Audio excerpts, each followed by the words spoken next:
បូរោះម្នាក់នេះគាត់កាប់ដើមអំពិលទឹកដើម្បីយកដើមអំពិលទឹកទៅធ្វើជាចានចេញមកឲ្យស្រស់ស្អាតចឹងនិយាយទៅចាននឹងពេលគាត់ធ្វើនិយាយទៅស្អាតប្លែកខ្លាំងមែនទែនឥឡូវចង់ដឹងថាចានដែលគាត់ធ្វើចេញមកពីដើមអំពិលទឹកហ្នឹងណាពេលដែលគាត់ធ្វើឲ្យស្អាតប៉ុណ្ណាតោះទស្សនាក្នុងការធ្វើប្រកបទាំងអស់គ្នាបងប្អូននេះឥឡូវក៏ចាប់ដើមរើសយកមើលដើមអំពិលទឹកដែលគាត់បានកាត់ហើយហ្នឹងបងប្អូនឥឡូវក៏ចាប់ដើមសេរីវាឈួរគៀនសបកគៀនវាចេញសិនណាដើម្បីគាត់យក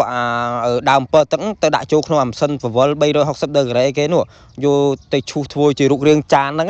ហើយនិយាយទៅចាននេះពេលដែលគាត់ធ្វើហើយគឺថាមានរូបរាងស្អាតប្លែកខ្លាំងមែនទែនអូនិយាយទៅគាត់ពិតជាបកែមែនទឹកដៃគាត់ធ្វើចេញមកគឺថាកប់សេរីយកតែម្ដងចានហ្នឹងគឺថាស្អាតណានិយាយទៅមិនសរសើរបានទុំតលើកទី1ដែរបានឃើញការធ្វើចានប្រកេចេញមកពីដើមអំពិលទឹកហ្នឹងបងប្អូនឥឡូវក៏ចាប់ដើមយកដើមអំពិលទឹកទៅនេះទៅរឹតជាមួយនឹងអាម៉ាស៊ីនពវល់ហ្នឹងរឹតវាឲ្យតឹងណែនល្អអញ្ចឹងដើម្បីគាត់យកដែកមកឈូសធ្វើជារូបរាងចានហ្នឹងអូនេះឥឡូវក៏ចាប់ដើមសេរីបងប្អូននិយាយទៅដាក់ចេញមកនិយាយពីថាសាច់ឈើគេដើមអំពិលទឹកស្អាតប្លែកខ្លាំងមែនទេណាឥឡូវក៏ចាប់ដើមធ្វើជារូបរាងវាម្ដងតិចអញ្ចឹងនិយាយទៅគាត់ពិតជាបកកែរោគំនិតក្នុងការច្នៃប្រឌិតធ្វើអាចារ្យចេញពីដើមអំពិលទឹកនេះខ្លាំងមែនទេអូ my god បងប្អូនឥឡូវឃើញថារូបរាងចាប់ដើមចេញបដាហើយបងប្អូននិយាយទៅមិនសរបាននិយាយទៅនេះអូ my god និយាយទៅអីគេអាដែកនេះគាត់ដាក់មកតិចនិយាយពីថាមុតល្អខ្លាំងមែនទេអាសាច់ឈើដើមអំពិលទឹកនេះនិយាយទៅសាច់ឈើដើមអំពិលទឹកគាត់ធ្វើចេញមកស្អាតទេបងប្អូនចាននេះនិយាយទៅមិនសរបានទឹកដៃផុសគាត់គឺថាអែមខ្លាំងមែនទេឥឡូវចង់ដឹងថាចាននេះពេលគាត់ធ្វើឲ្យមានរូបរាងមិនកុំភ្លេចទស្សនាវីដេអូនេះដល់ចប់បងប្អូនមិនដឹងពីចាននេះស្អាតប៉ុណ្ណាអញ្ចឹងបងប្អូនអូនិយាយទៅគាត់មិនចេះតែធ្វើគាត់និយាយទៅគាត់មិនចេះធ្វើឲ្យតែហើយទៅពីដៃណាគាត់សុទ្ធតែមានបច្ចេកទេសមានតិចនិចផងគាត់ដែរជំនាញបែបនេះ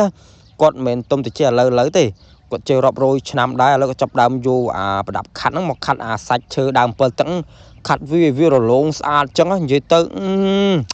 ស្អាតខ្លាំងមែនទែននិយាយទៅមិនសើមបានទឹកដៃគឺថាអែមណាស់បងប្អូនអើយនិយាយទៅខ្ញុំមានតែពាក្យសរសើរគាត់នេះសរសើរតែគាត់ធ្វើចេញមកស្អាតខ្លាំងពេកចឹងបងប្អូននិយាយទៅអូនេះឥឡូវគាត់ចាប់ដើមដាក់រូបក្បាច់គាត់ធ្វើជាវងវួរតូចចឹងនិយាយទៅគាត់ពិតជាបកែមែនបងប្អូនអើយនិយាយទៅស្អាតណាបងប្អូននិយាយទៅអានេះទំបានប្រហែល 80% ណា